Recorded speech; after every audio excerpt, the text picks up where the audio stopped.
The alarm system screamed through the medical frigate resonance. Red lights flashed in every corridor as the crew rushed to their stations.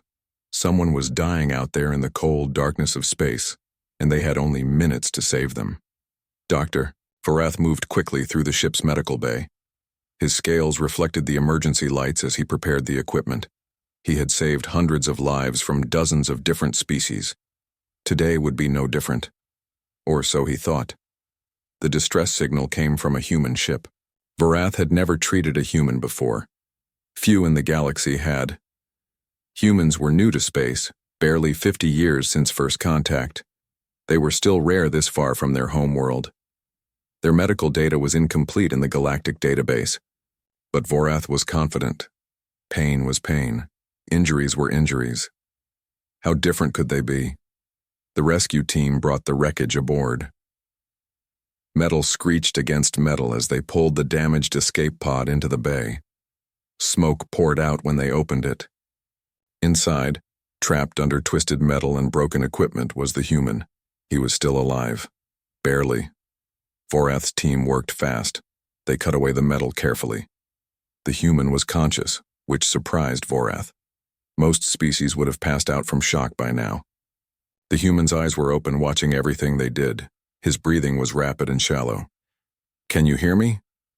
Vorath asked through the translation device. The human nodded slightly. His lips moved, but no sound came out at first. Then, with great effort, he spoke. "Minho," the human said. "My name is Minho." "Minho, I am Dr. Vorath. We are going to help you. Can you tell me where you feel pain?" Minho tried to laugh, but it came out as a cough. Blood appeared at the corner of his mouth. "Everywhere," he said. "Everything hurts."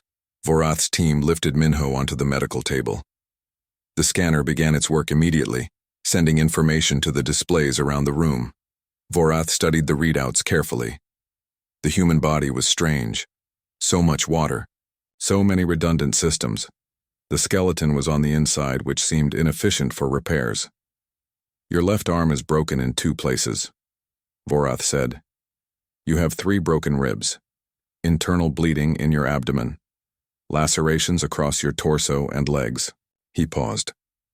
"You should not be conscious with these injuries." Minho's eyes focused on Vorath. Despite the pain, despite everything, the human was fully aware. "How bad?" he asked. "We can repair everything," Vorath said. He moved to examine the wounds more closely. "But I need to check all injuries. I'm going to scan your lower body now." Minho's hand suddenly moved. It was weak and shaking, but he reached down to where his suit was torn. He pulled the fabric back slightly to look at himself. Then he stopped. His face changed. The color drained away, leaving his skin pale and white. His eyes went wide. Vorath leaned forward with concern. "What is wrong? What do you see?" Minho's hand stayed frozen. He was staring down at his own body. His breathing became faster. Sweat appeared on his forehead. The medical monitors began beeping louder as his heart rate increased. "Minho, you must let me examine you," Vorath said firmly. "Your life is in danger." But Minho shook his head. His hand dropped the fabric back into place. "No," he whispered. "Not there. Don't touch there." Vorath was confused. The scanner showed significant trauma in that area. There might be internal injuries that needed immediate attention. "I do not understand. You have injuries that require treatment." "I know," Minho said through gritted teeth. "But not there. Not yet." One of Vorath's medical assistants, an insectoid named Clicks, approached with a scanner. "Doctor, the human is becoming unstable. We need to proceed." Minho tried to move away, but his body would not respond properly. Pain shot through him with every tiny movement. "Please," he said. "Just give me a minute. I need to think." "Think about what?" Vorath asked. "You are injured.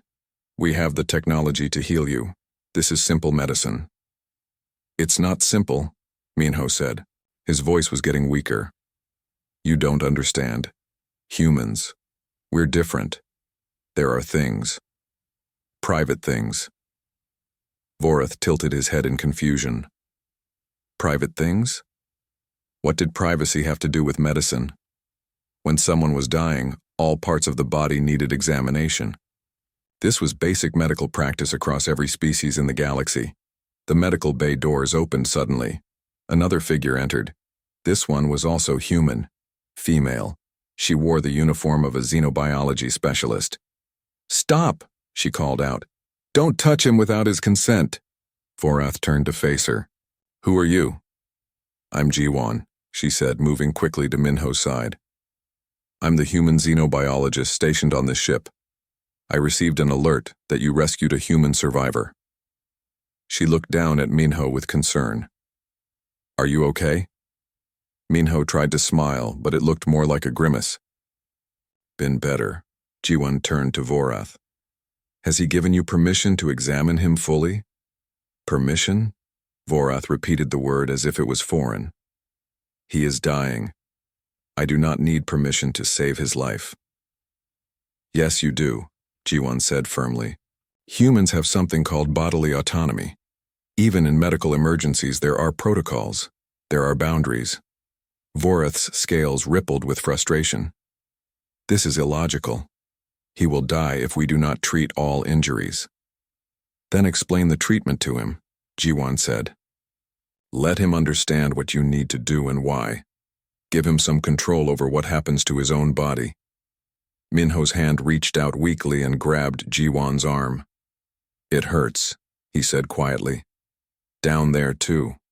I looked and... He stopped, unable to finish. Jiwan's expression became serious. She leaned closer to Minho. "How bad?" "Bad," Minho whispered.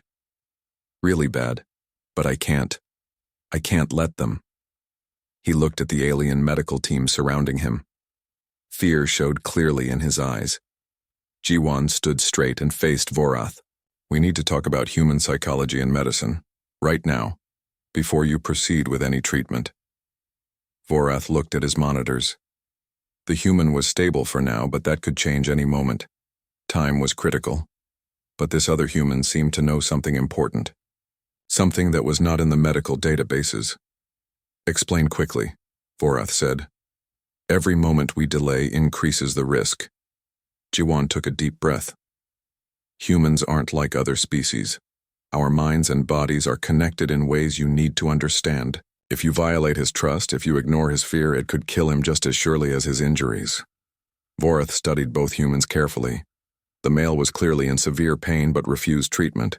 The female was clearly worried but standing firm. Neither was behaving logically according to standard medical understanding. "Very well," Vorath said finally. "Tell me what I need to know about humans. Tell me why pain is not just pain. Tell me why this injured man would rather suffer than accept help." Jiwan looked at Minho, then back at Vorath. "Because for humans, some things are worse than pain. Some violations hurt deeper than any physical wound. And if you want to save his life, you need to understand that first."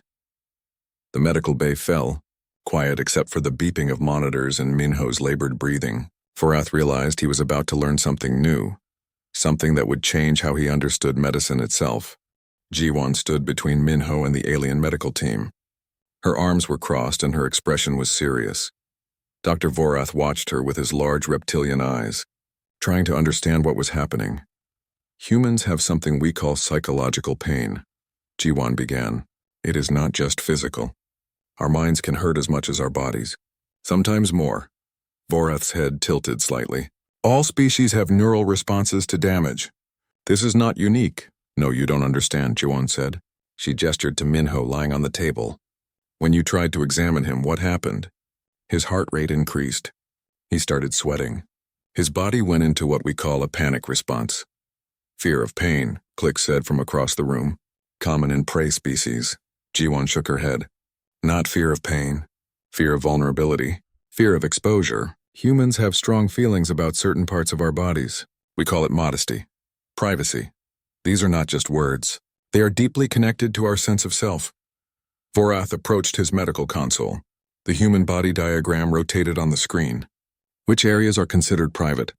Jiwan explained the concept of privacy zones. Vorath listened carefully. To him it seemed arbitrary.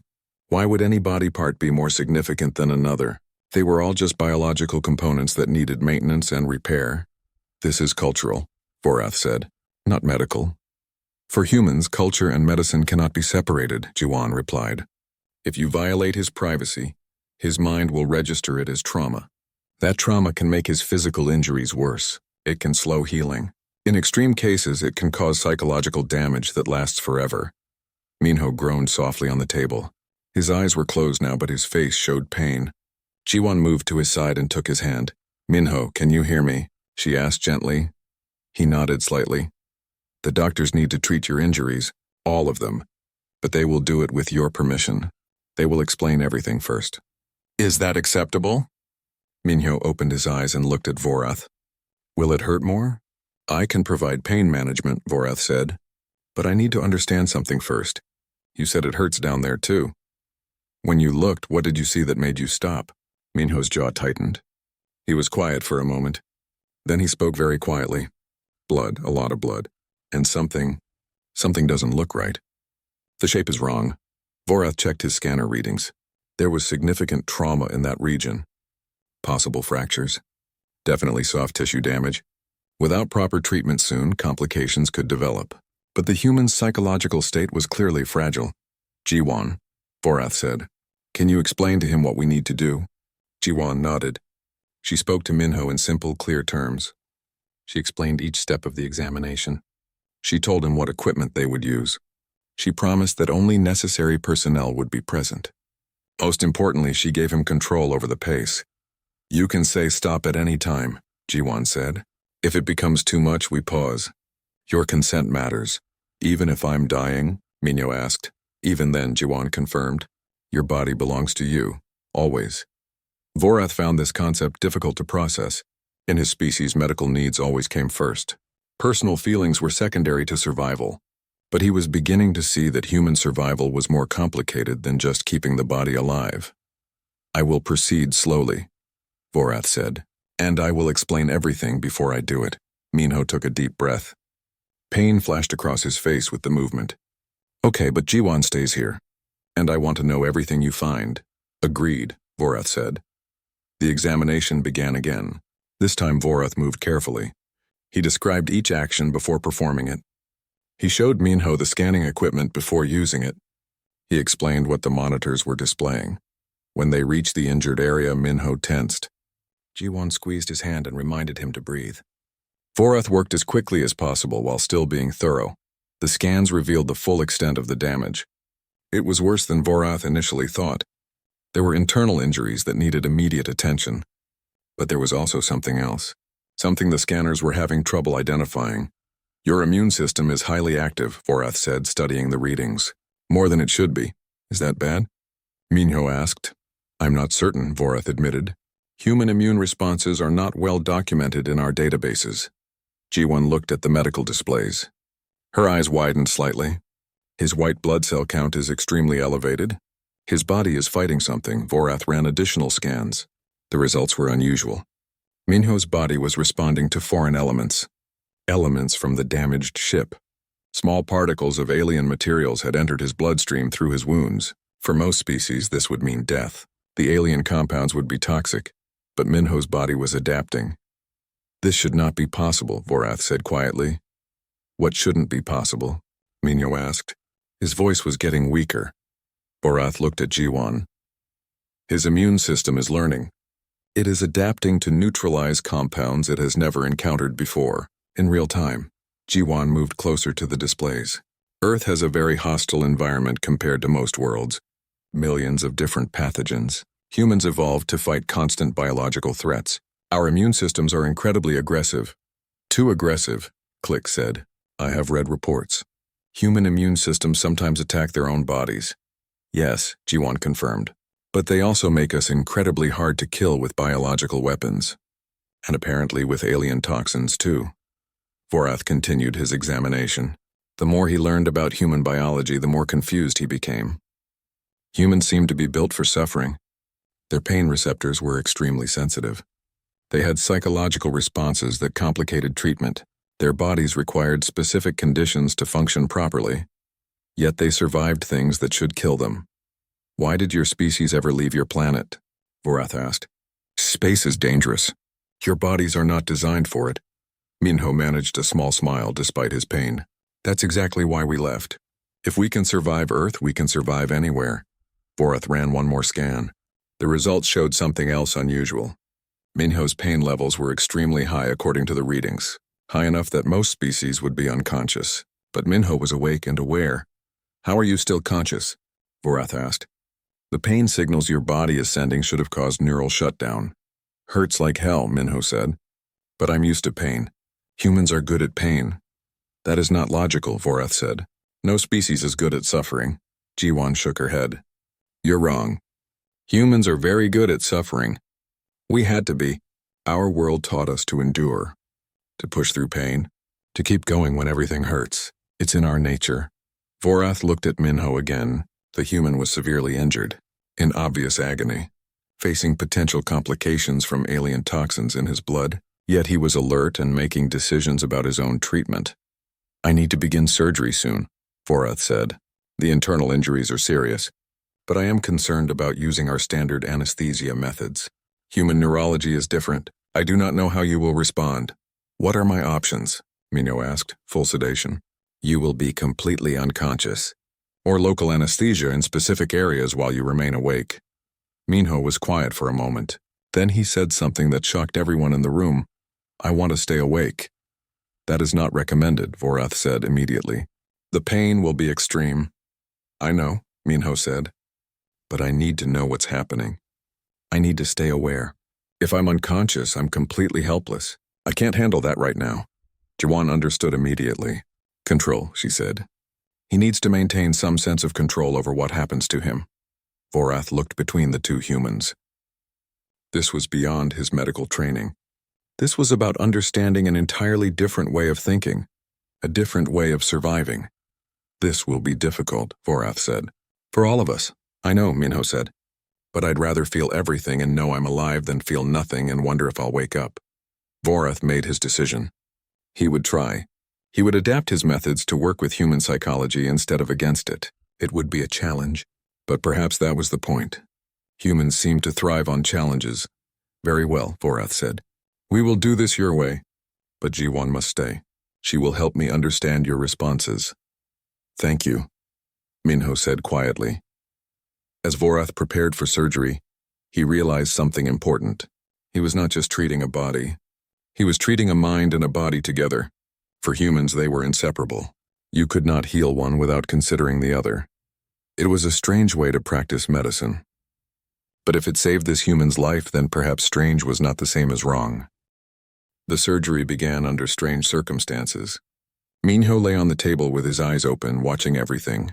Most of his body was numb from the local anesthesia, but his mind was fully aware. Dr. Vorath had never performed surgery on a conscious patient before. How do you feel? Vorath asked as he worked.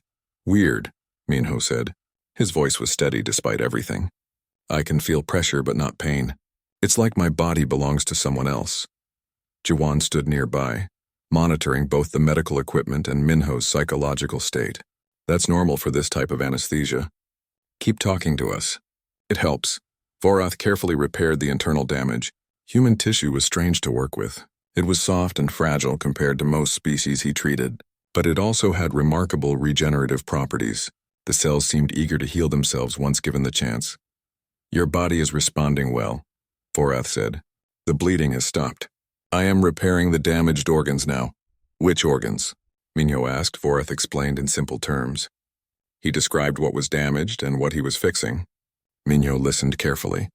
Occasionally he asked questions. It was the strangest surgery Vorath had ever performed, but somehow it was working. Hours passed. The surgery was complex and required careful attention to detail. Vorath's assistant Klix helped with the delicate work. Jiwan stayed close to Minho, talking to him when he seemed to need distraction. Then something unexpected happened. The medical monitors began showing unusual readings. Minho's immune system had become even more active. The foreign compounds from the shipwreckage were being neutralized faster than before. But more than that, his body was producing new antibodies that had never existed in human biology before. Jiwan, look at this, Vorath said, pointing to a display. Jiwan studied the readings carefully. Her expression changed from curious to amazed. His immune system is evolving. Right now, in real time. That should not be possible, Click said. Evolution takes generations. Not for humans, Jiwan said. Our immune systems can adapt within a single lifetime. It's called acquired immunity, but this is happening faster than normal. Much faster. Vorath paused in his work. He ran additional scans to confirm what he was seeing. The results were clear. Minho's body was not just fighting the alien toxins, it was learning from them, creating defenses against compounds that no human had ever encountered before. Why is this happening so quickly? Vorath asked. Minho spoke up from the table. His voice was tired but clear. Stress response, maybe? My body knows it's in danger. It's doing everything it can to survive. You are aware of this process? Vorath asked with surprise. Not really, Minho admitted, but I can feel that something is happening. My body feels like it's working overtime. Everything is hot and active inside. Jiwan checked the temperature readings. He has a fever. His body temperature has increased by 2 degrees. That's significant for humans. Should I stop the surgery? Vorath asked. Is this dangerous? No, Jiwan said after thinking for a moment. Fever is a normal human immune response. His body is fighting. Let it fight. Vorath continued his work, but he kept careful watch on all the readings. The human body was doing things that defied his medical knowledge. It was inefficient and messy, but it was also incredibly effective. As he finished repairing the last of the internal injuries, Vorath noticed something else. The damaged tissues were already beginning to heal.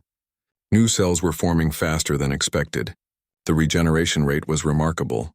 Human healing is much faster than our records indicated, Vorath observed. It varies, Jiwan explained. Stress and danger can accelerate healing. It's called the fight-or-flight response. The body prioritizes survival above everything else. Vorath finished the internal repairs and began closing the surgical sites. This was the part that would be most uncomfortable for Minho, even with the anesthesia. But when Vorath checked the human's face, he saw something unexpected. Minho was smiling slightly. You find this amusing? Vorath asked. Not really, Minho said. I was just thinking about how I'm going to tell this story later. I stayed awake during alien surgery. Nobody back home will believe me. You are thinking about the future, Vorath said. That is good. It means you believe you have one. I have to believe it, Minho said. His smile faded. If I stop believing I'll survive, then I won't. That's how humans work. Jiwan nodded in agreement. It's called willpower, or determination. Humans can influence their own survival through belief and mental strength. Clicks made a clicking sound of disbelief. That is superstition, not science. For humans, it's both, Jiwan said. Our minds and bodies are deeply connected. What we believe affects what we experience. Studies have shown that patients who believe they will recover actually recover faster. The mind is a powerful tool for survival. Vorath considered this as he worked. It seemed illogical, yet he had seen evidence of it today. Minho had survived injuries that should have killed him. He had remained conscious through pain that should have caused shutdown. He had even chosen to stay awake during surgery because he needed mental control. Perhaps human logic was actually a different kind of logic, one that Vorath did not yet understand.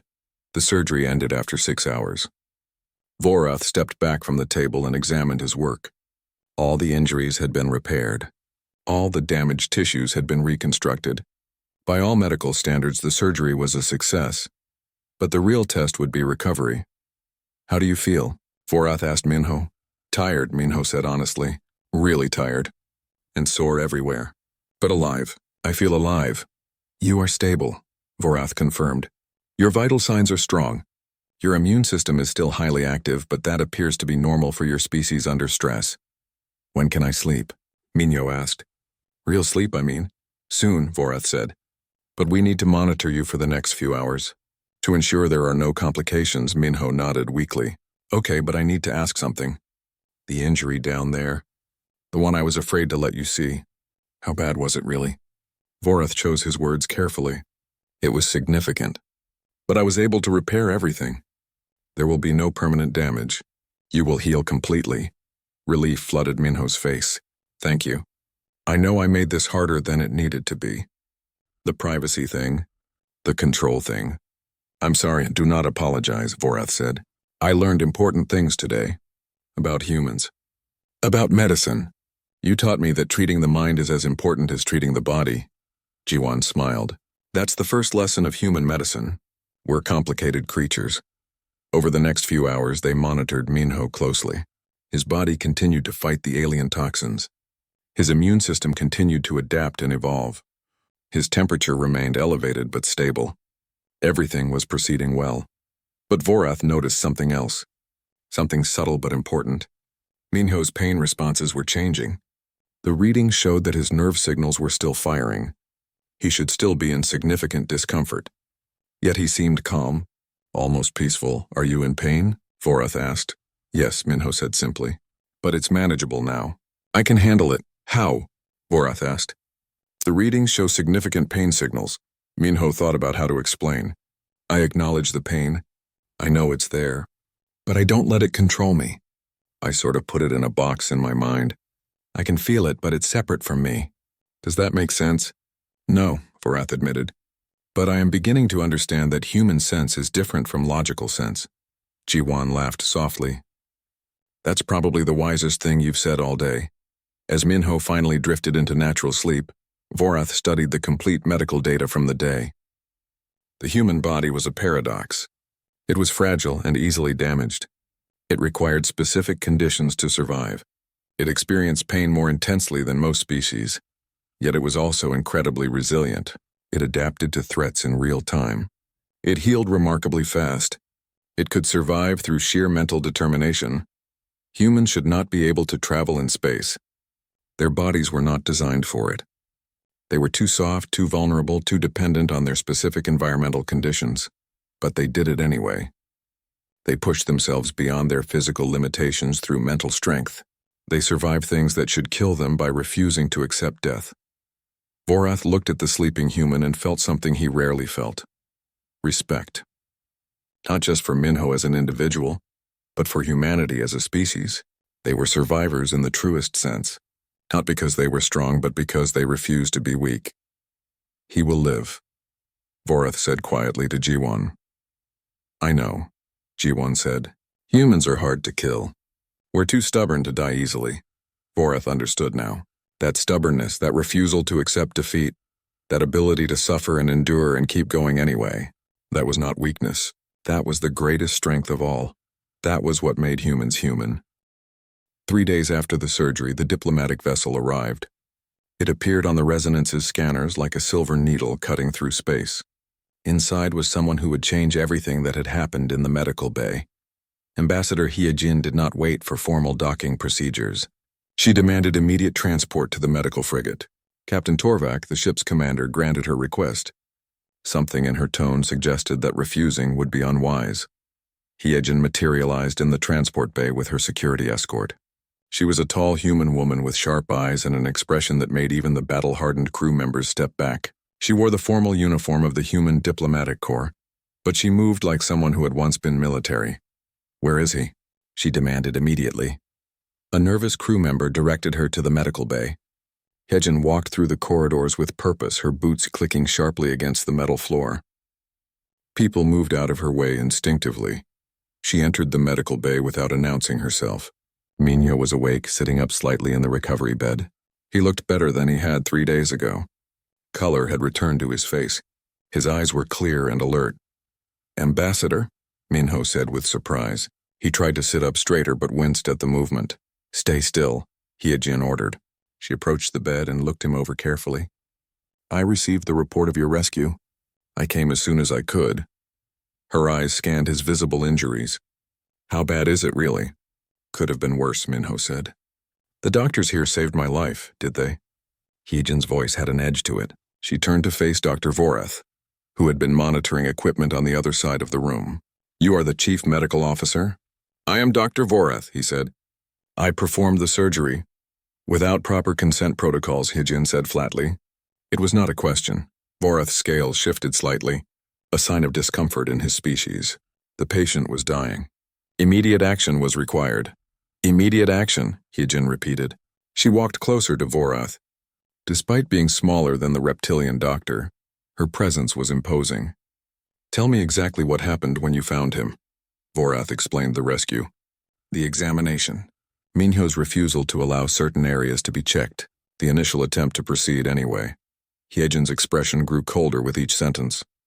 You attempted to examine him against his wishes, she said. He was injured. Medical necessity overrides personal preference. Not for humans, it doesn't. Hyejin's voice was sharp now. Did anyone explain human medical consent laws to you before you began treatment? Vorath looked confused. There are no such laws in the Galactic Medical Charter. All species follow the same protocols. Wrong, Hyejin said. Humans have specific legal protections regarding bodily autonomy. These protections were part of our agreement when joining the galactic community. They are binding under interstellar law. Captain Torvak entered the medical bay, drawn by reports of the ambassador's arrival and tone. Ambassador Hyejin, perhaps we should discuss this in private. No, Hyejin said. This needs to be said publicly. Your medical staff violated the rights of a human citizen. That is a serious diplomatic incident. Minho spoke up from the bed. Ambassador, they didn't know.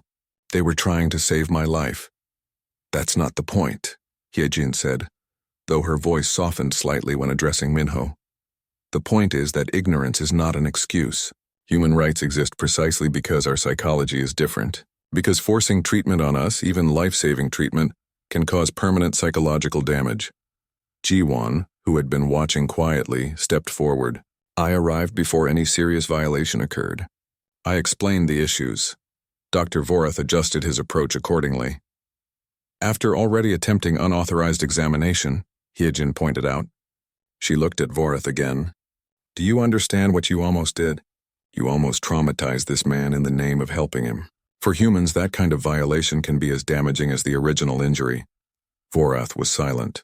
He was beginning to understand the severity of what Hyejin was saying. I did not intend harm.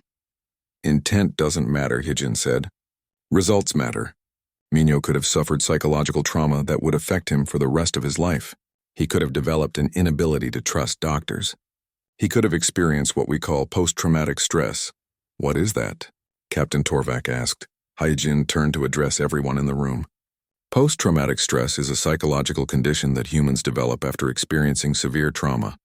It can cause anxiety, nightmares, flashbacks, and an inability to function normally. It can be triggered by medical procedures performed without consent, especially examinations of sensitive areas.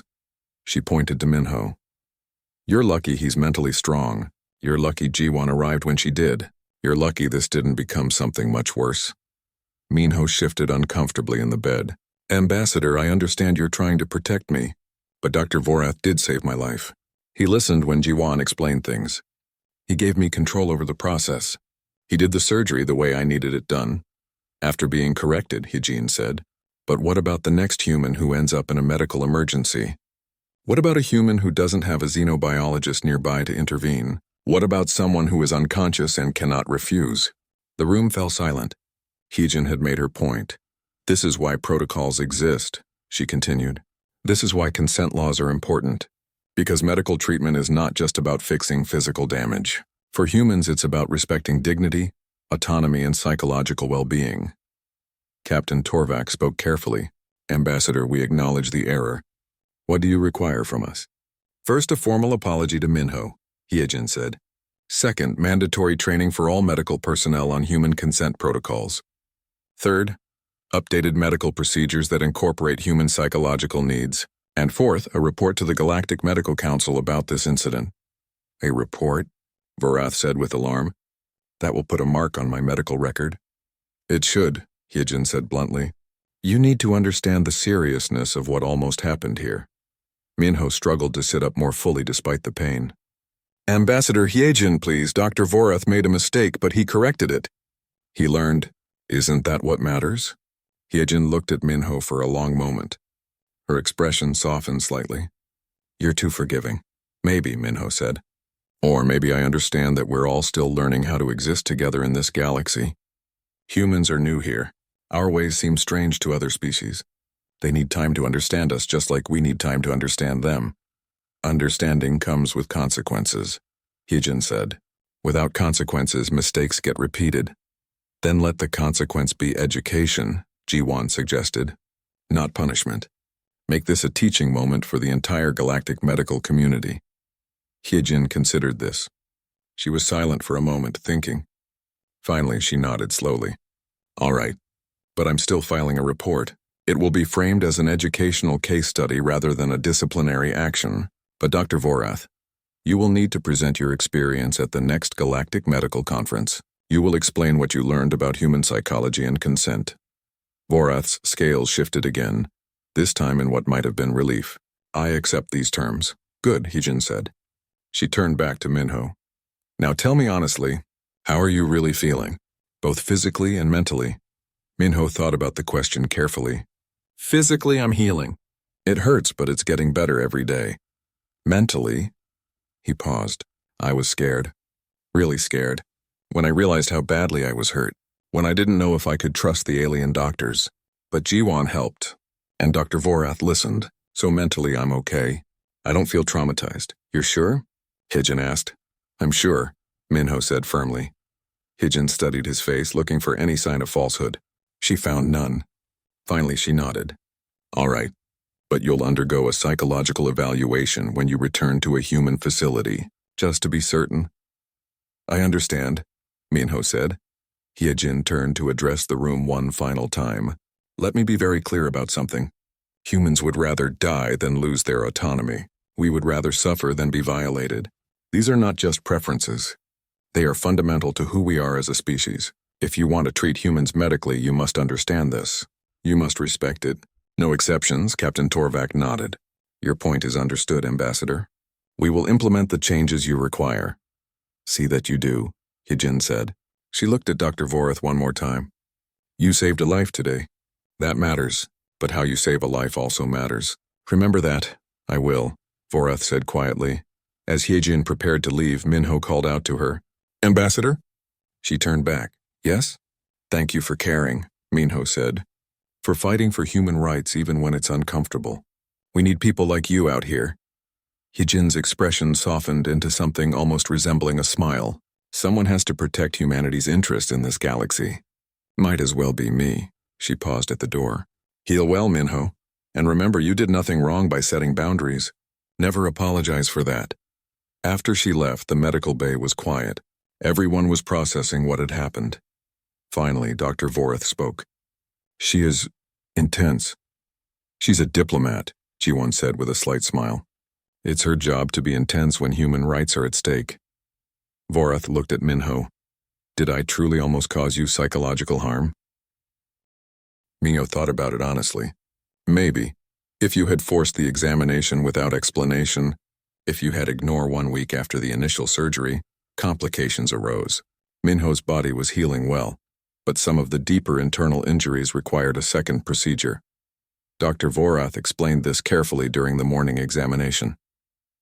The damaged tissue is regenerating, Vorath said, studying the scan results. But there is scar tissue forming in your lower abdomen. It needs to be removed before it causes problems. Minho sat on the edge of the medical bed. He looked healthier now. The color had fully returned to his face. But the mention of another surgery made him tense visibly. Another operation? Minho asked. A smaller one, Vorath assured him. Less invasive than before. But it still requires anesthesia and surgical intervention. When? Minho asked quietly. As soon as possible. Within the next 2 days, Minho was silent. He stared at the floor, clearly thinking hard about something. Jiwon, who had been present for most of his recovery, noticed his reaction. What's wrong? She asked gently. Minho looked up at her. The anesthesia. Last time I stayed awake because I needed to maintain control. But Dr. Vorath is suggesting full sedation this time. It would be easier, Vorath explained. The surgical area is sensitive. Local anesthesia would not be sufficient. You would experience significant discomfort, but I would be completely unconscious, Minho said. Completely helpless. And He stopped, struggling to find words. I don't think I can do that. Jiwon understood immediately. You don't trust being unconscious in an alien medical facility. It's not that I don't trust Dr. Vorath, Minho said quickly. He's been great. But the idea of being completely vulnerable with no awareness of what's happening. He shook his head. I can't. Vorath's scales rippled with confusion. But you will feel nothing. There will be no pain, no awareness. You will simply sleep and wake when it is finished. That's the problem, Minho said. Not knowing. Not being aware. What if something goes wrong? What if I don't wake up? What if... He stopped again, frustrated with himself. I know it's irrational, but I can't help how I feel. It is not irrational, Ji-won said firmly. She turned to Vorath. This is another aspect of human psychology.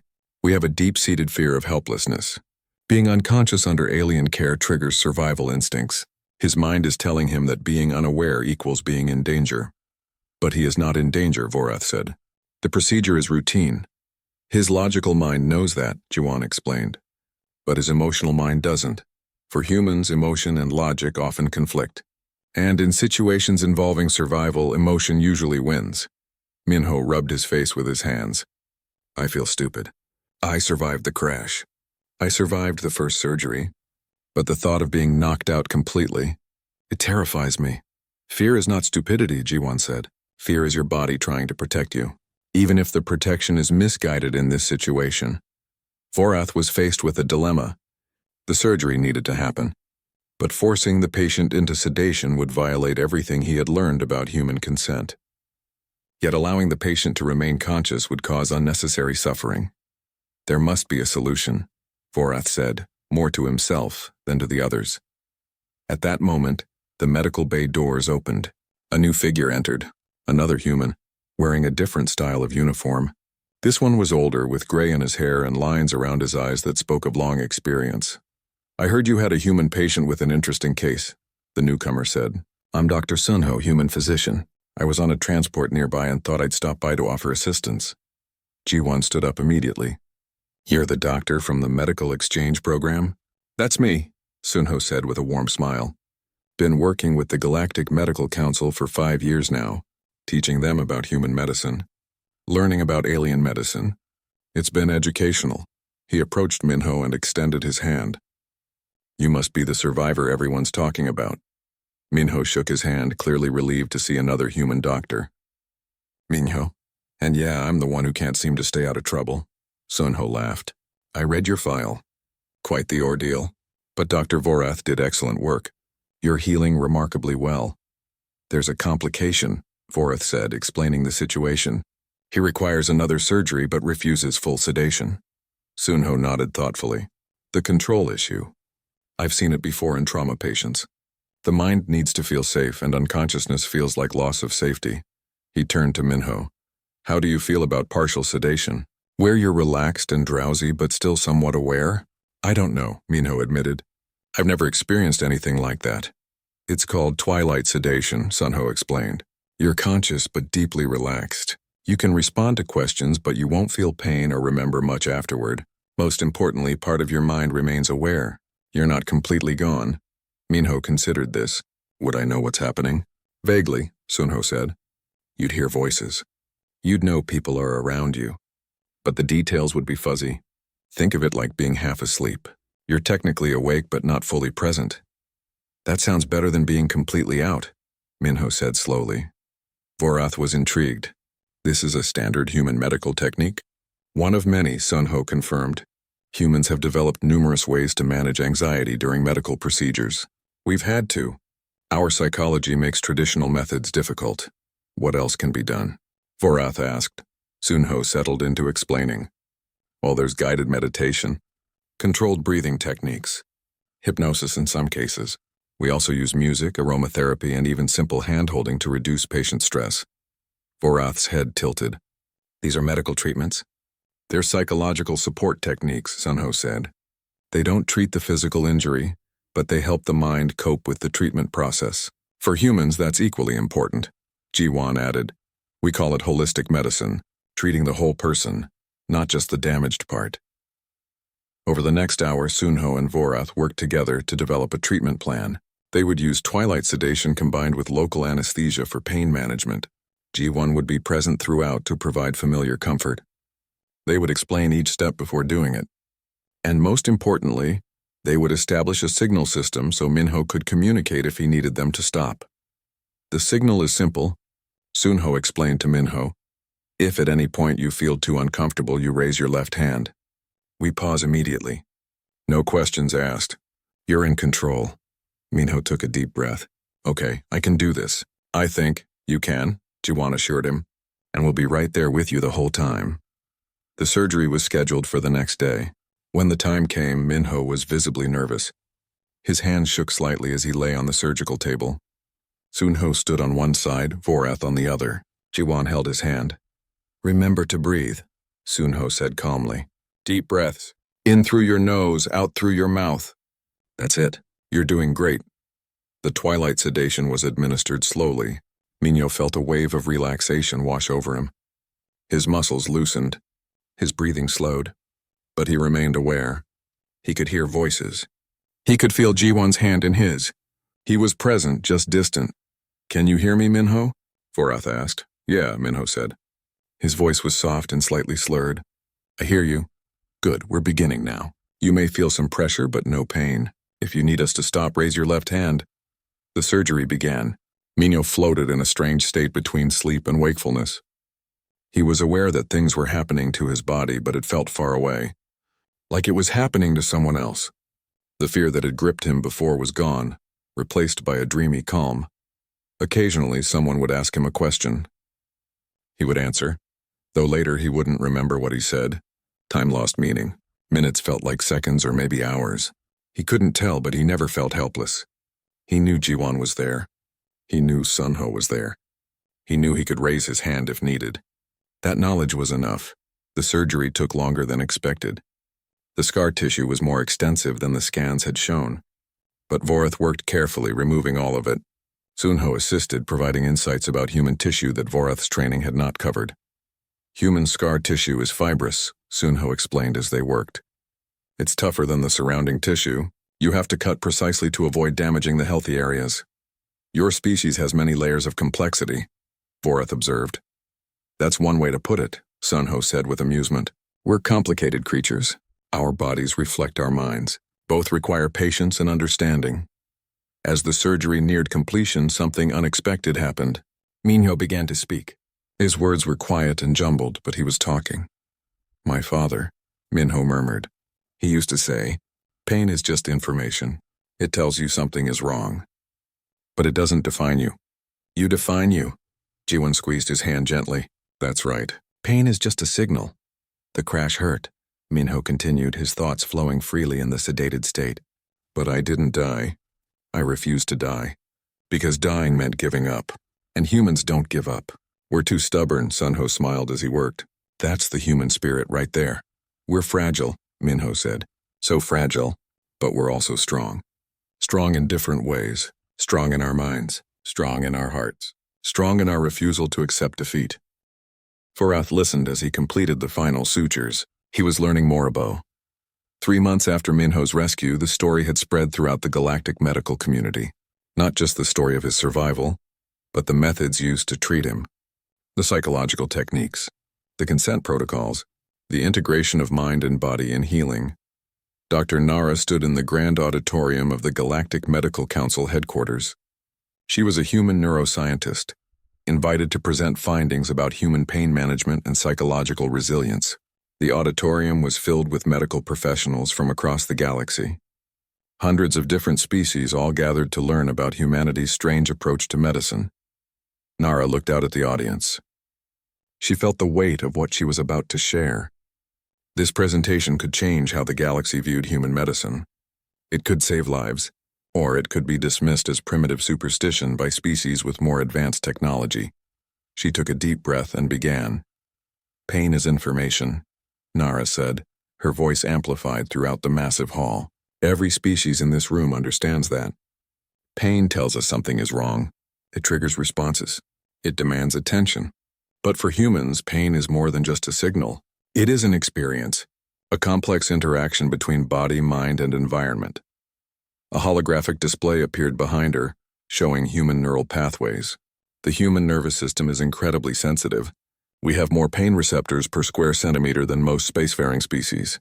Our threshold for physical discomfort is lower. In simple terms, we feel pain more intensely than many of you. Murmurs spread through the audience. This was not new information. Human fragility was well documented. This should make us weak, Nara continued.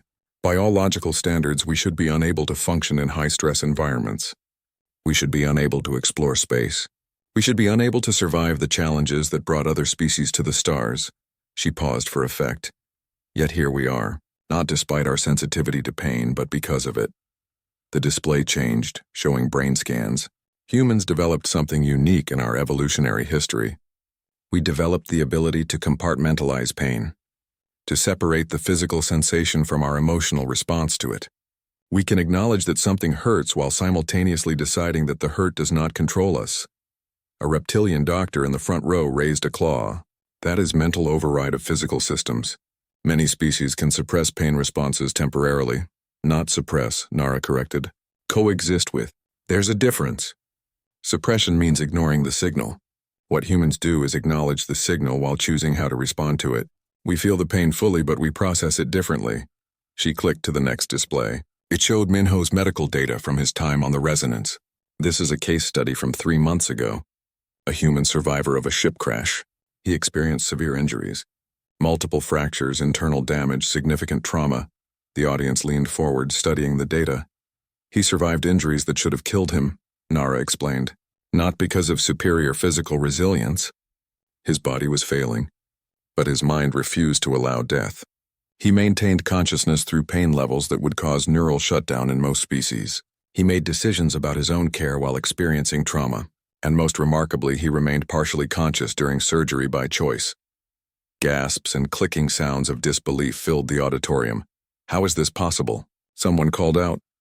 Because human consciousness is not binary, Nara explained. We do not simply turn on or off. We exist in many states between fully awake and fully asleep. We can enter states of meditation where we remain aware but detached from physical sensations. We can use mental techniques to alter our perception of pain. We can literally change our brain chemistry through thought alone. She showed brain scans comparing different mental states. When a human meditates, their brain activity changes. Pain signals still fire, but the brain's interpretation of those signals alters. The pain exists, but the suffering decreases. This is not magic. This is neurobiology. But it's neurobiology that most species do not possess. Dr. Sunho stood from his seat in the audience. He had been invited to provide additional testimony. May I add something? Nara nodded. Please, Sunho addressed the crowd. I've worked with the Galactic Medical Council for 5 years. I've treated dozens of alien species, and I've learned that what makes human medicine unique is not our technology. It's our understanding that the mind is part of the body. They are not separate systems. They are one integrated whole. He gestured to the displays. When we treat a human patient, we cannot simply repair the physical damage. We must also address their emotional state, their psychological needs, their sense of autonomy and dignity. If we ignore these factors, the body will not heal properly. The mind will prevent it. That is inefficient, the insectoid doctor stated. Emotions complicate treatment. For your species, perhaps, Sunho agreed.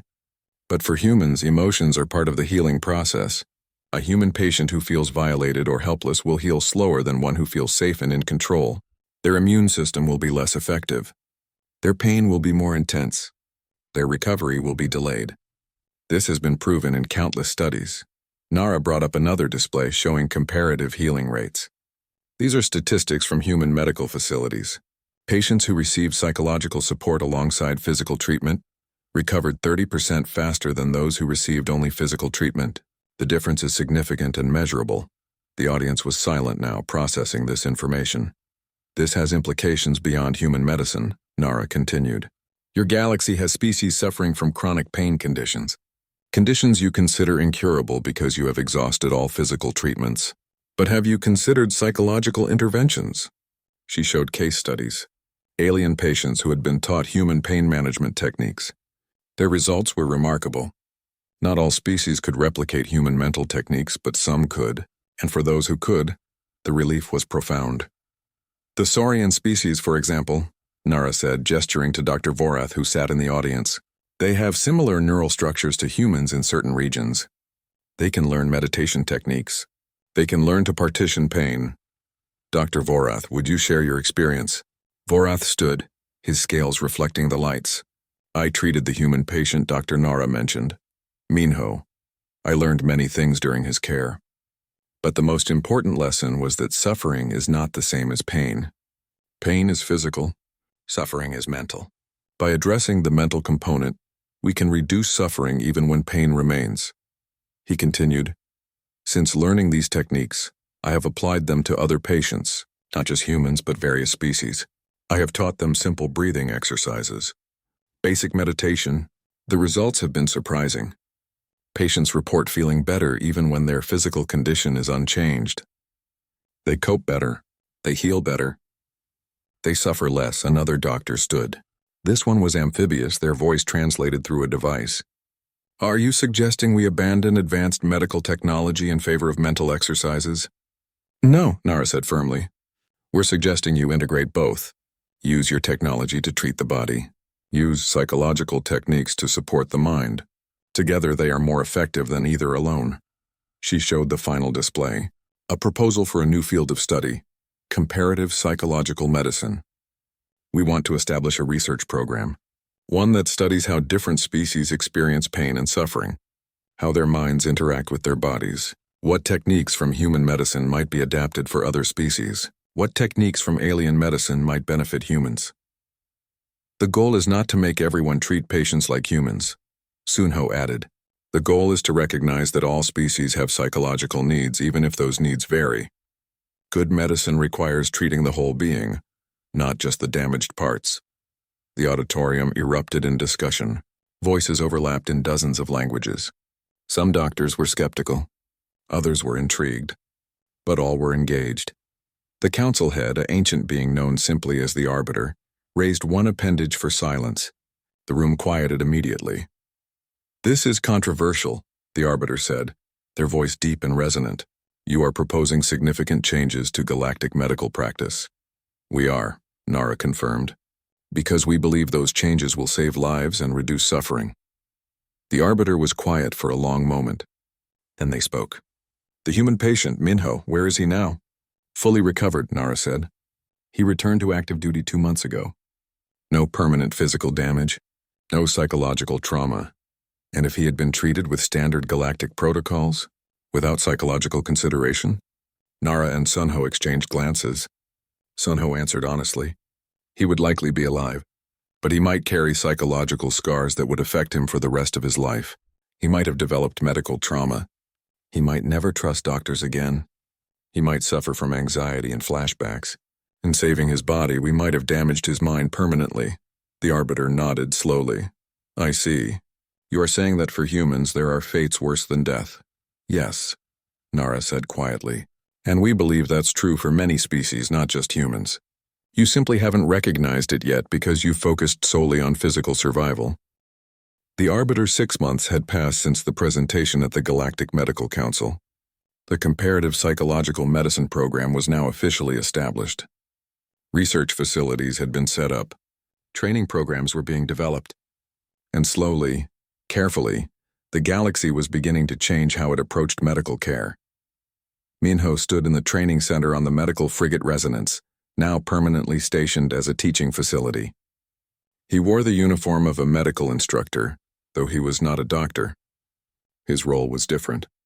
More important in some ways, he was there to teach by being human. The room was filled with alien medical students from a dozen different species. They watched him with various types of eyes, curious and uncertain.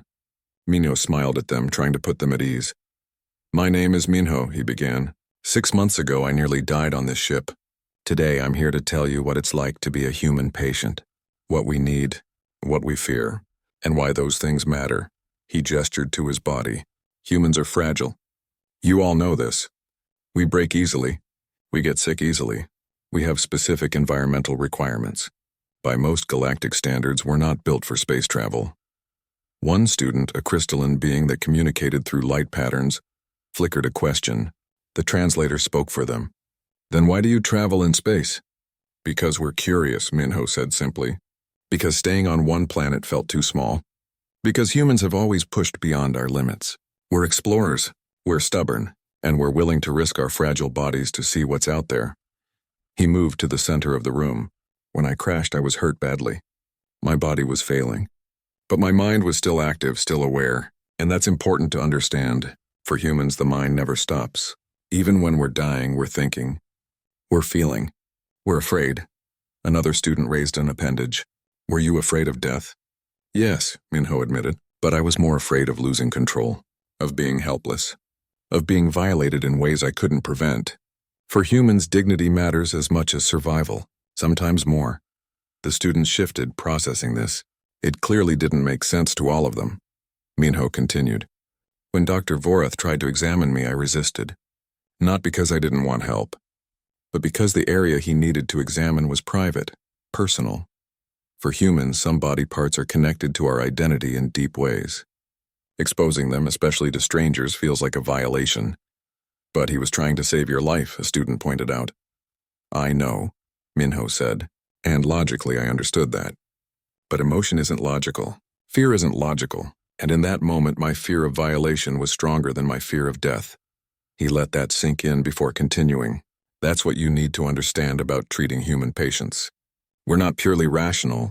Our emotions affect our physical health. Our mental state influences our healing. If you make us feel safe and respected, we heal better. If you make us feel violated or helpless, we heal worse. Even if the physical treatment is identical. Dr. Vorath entered the room, joining the lesson. I can confirm this from personal experience. When I first treated Minho, I approached him with standard galactic medical protocols. It nearly caused a diplomatic incident. It nearly caused him psychological trauma, because I failed to understand that humans require different care. The students listened intently as Vorath described the experience, how G1 had intervened, how they had adapted the treatment approach, how Minho had stayed partially conscious during surgery by choice. The surgery was more complicated because of his requirements, Vorath admitted. It required more time, more communication, more psychological support. By pure efficiency standards, it was inferior to standard methods. But I healed better, Minho added. I recovered faster. I had no trauma. I was able to return to duty sooner. In the end, the extra effort saved time and produced better outcomes. The lesson continued for 2 hours. Minho shared stories about human pain tolerance, about how humans could push through agony through sheer willpower, about how mental techniques like meditation and controlled breathing could alter pain perception, about how important it was to give human patients choices and control. The students asked many questions. Some were confused by human complexity, others were fascinated. All were learning that medicine was more than just repairing bodies. When the lesson ended, several students approached Minho personally. They wanted to understand more. One student, a young Saurian named Kelth, spoke with particular interest. I want to specialize in human medicine, Kelth said. But I am afraid I will make mistakes, that I will hurt someone by not understanding. You will make mistakes, Minho said honestly. Every doctor does. But what matters is that you listen when patients tell you something is wrong, that you adapt when your approach isn't working, that you see patients as complete beings, not just collections of symptoms. Kelth's scales shifted, and what Minho had learned was their version of a nod. Dr. Vorath said something similar. He said you taught him to be a better doctor. He taught me something too, Minho said. He taught me that aliens can learn to understand humans, that our differences don't have to be barriers. They can be opportunities to grow. Across the facility, in another section of the training center, Dr. Nara was conducting a different kind of lesson. She was teaching alien doctors human meditation techniques, not for their patients but for themselves. Medical professionals experience stress, Nara explained to the group. You witness suffering daily. You make life and death decisions. You carry the weight of responsibility.